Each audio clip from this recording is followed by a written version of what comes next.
आरपारी बॉलीवुड अभिनेता धर्मेंद्र मुंबईर एक घरोई हस्पिटाल आखि बुझिଛନ୍ତି धर्मेंद्र 89 वर्ष बयस चिकित्साधीन अवस्था तांकर देहांत होइछि।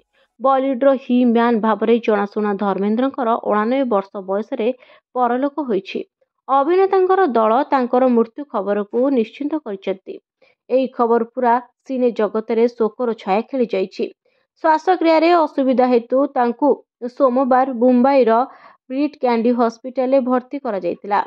धर्मेंद्र को गुरुतर अवस्था हस्पिटाल भर्ती करा जायतिबा खबर प्रचारित हेबा मात्रे पूरा बॉलीवुड रे नीरवता खेलीगला। सेलिब्रिटी माने तांको स्वास्थ्य को नहीं गभीर चिंतित होई पड़िथिले।